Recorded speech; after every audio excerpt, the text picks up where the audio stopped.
I'm Jake Winkleman with your extended interview around campus with Charles Leschinski, who is also a political expert.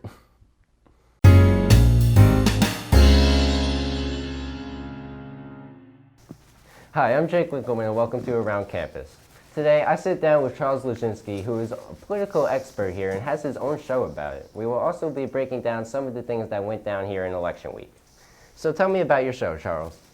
Well, decision definitions is about explaining the terms of the election. There's so much information out there everywhere, and a lot of terms that many people don't know. So it's good for people to know, especially when they're going to be making choices about who they want to vote for soon. And I heard because it's after the election, the show name switched. Yes, well, once the president's elected, it's not going to be an election anymore. But transition definitions is going to be about the new president or the same president, what they're going to expect in their administration and how and what they're going to do in the time. So cabinet positions, and more terms about the period. So yeah. Yeah, I understand. I see. And how did you get your show? What makes you an election expert? Well, I've taken a unique love to elections and politics in general. I love it, and Mr. Stein knows it, so I got the role, and I'm good with it. I love it. That's great. And there has been lots of debate about high schoolers' involvement in politics itself. What are your thoughts on that? Well, everyone should be a part of democracy and the government. High schoolers are really close to voting, or they might be now. So it's very important for everyone to be active, everyone to know about their government. And, when it's time to vote, you know what terms are, policy, different government positions. So it's important, And I'm glad that more people are participating in politics than ever before. I definitely agree there. And so is there really any way to talk politics without getting really too political? Well, I try to be. It's very important, all government is important, but I like talking about politics, what is the issues? It's not just a candidate or something they say or something. It's about the issues. So I try not to get overly political, but some things are important, in politics. So I try to not be. I see. So can you just do a quick explanation of the Electoral College for those who are still confused?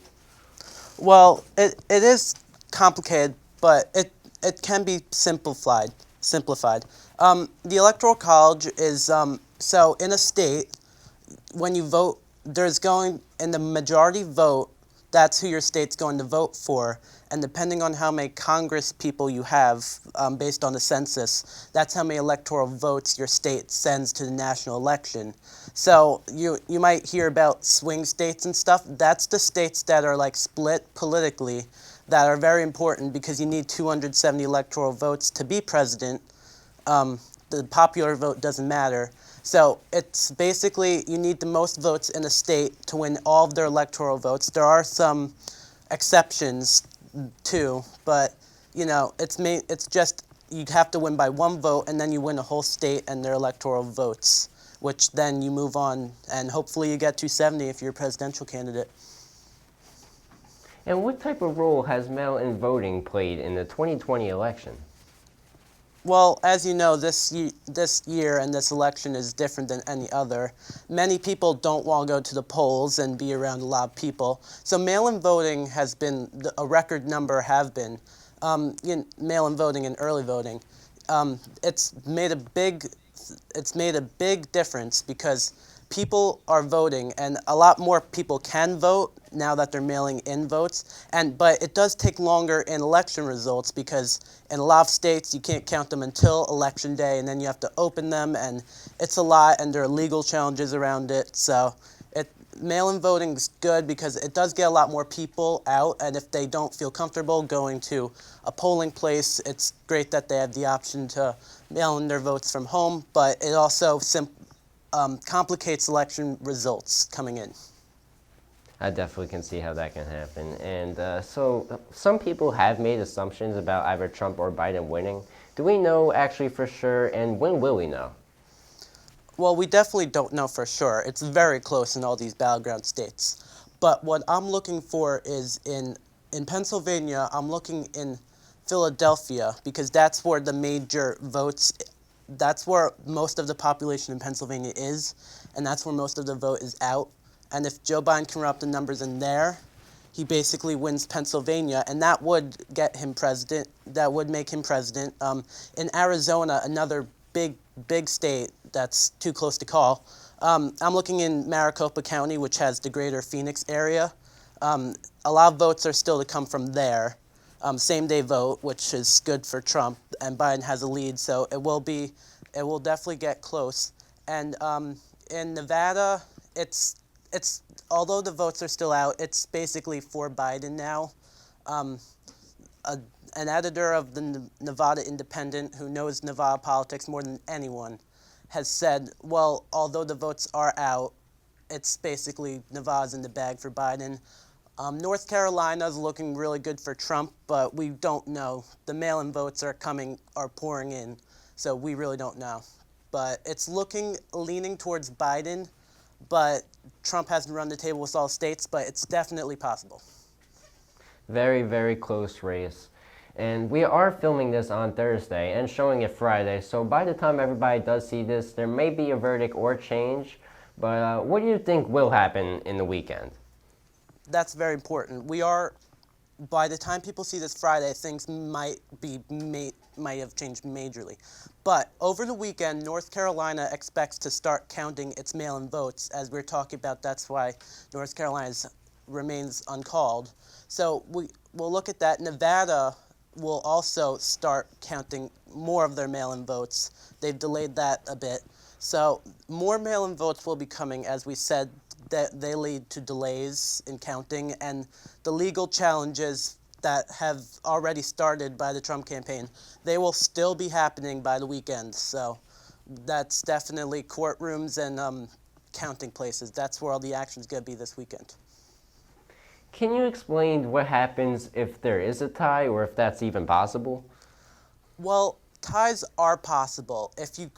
Because of the 538 electoral votes in the whole Electoral College, if you get 269, the other person gets 269, neither candidate getting to 270. That means it will go to the House for a vote. The House votes for the president, and the Senate votes for the vice president. It's never come down to this before in American history, and we hope it isn't, because we hope the American voters are heard and they pick the president. But I don't know if it's possible at this stage with the amount of electoral votes each state gives, but it may be, and in future elections it will definitely be on the table. So it has to be really close for that, and it is. So yeah. And that's incredibly interesting. And there's been some concern that the popular vote does not matter if the Electoral College decides the president. Is that true? It's definitely true, because Hillary Clinton did win the popular vote by more than 3 million votes over Donald Trump, but as we know, she's not president right now. And it happened to Al Gore and George Bush 20 years ago.